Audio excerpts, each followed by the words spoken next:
If your turn signals aren't flashing and they're staying solid like they are in this Jeep, keep watching because I'm going to show you how easy this fix is.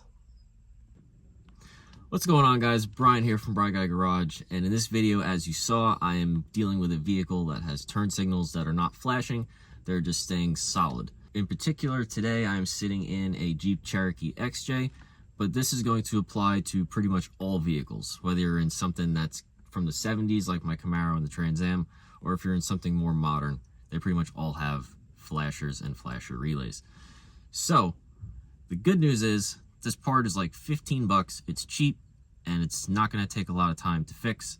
And the bad news is, well, actually really isn't any bad news for this one. This is a pretty easy fix. And I bet you're not used to hearing that a lot. So let's get to it.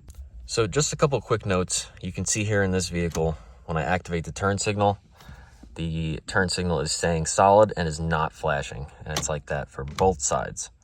So that is what's indicating that the flasher is the issue here for me. If in your vehicle you activate the turn signal and nothing happens, then most likely you are not getting power to that circuit and you could have possibly blown a fuse. So check your fuses first and make sure that it isn't an issue with the fuses.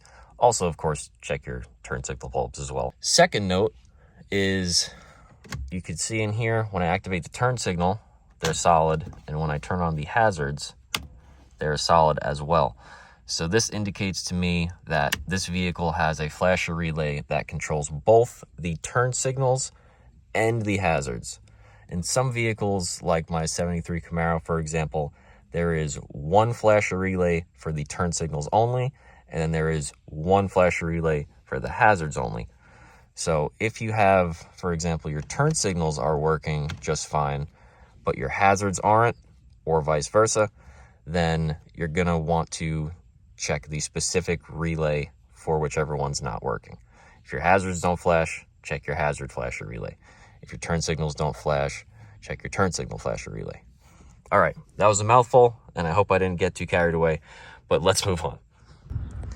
The flashers are usually found underneath the dash somewhere. It could be on the driver's or the passenger side. You're gonna have to do a quick Google search or something like that to check where the flasher location is for your specific vehicle. But in this Jeep, it is behind this panel, and I'm gonna have to remove a couple screws down here to get to that. With the plastic dash panel removed, we can see that there's actually a metal heat shield here, and I just have a few more Phillips head screws to remove.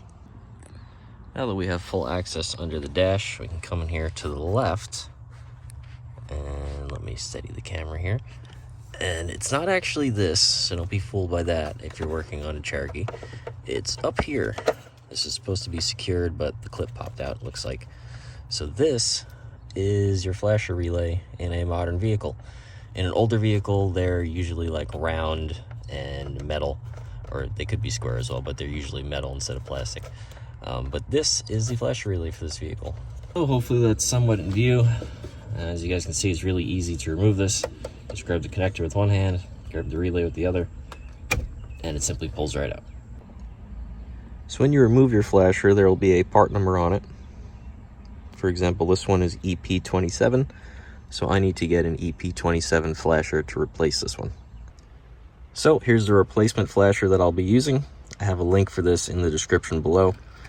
As we can see, it is the matching EP27 flasher that we pulled out, so this is going to be a perfect replacement.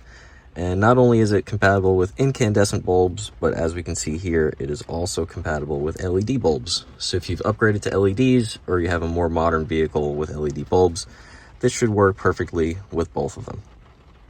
Additionally, if we take a look here at the back, we can see that it is made in the USA.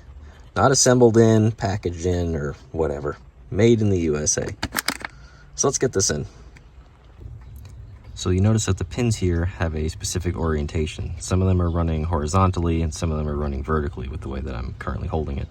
So when you put this back into the connector, you want to make sure that you have those lined up appropriately and you're not just trying to shove it in there with them misaligned. So just as easy as putting a plug into a wall outlet, that's installed, and let's check the turn signals. All right, so moment of truth. There we go. Left, right, and hazards. Beautiful. With the replacement installed and functioning, we can go ahead and just put everything back together and call this job complete. All right, guys, so that's gonna wrap this one up. Cheap, easy, and fast repair. What more can you want? As usual, any links for the parts that I used and whatnot are down in the description below. Using my links helps me a lot, so thank you so much, and I really appreciate that. And as always, like, subscribe, comment, you guys know the drill. So thanks for watching. I hope this helped, and as always, have a good one.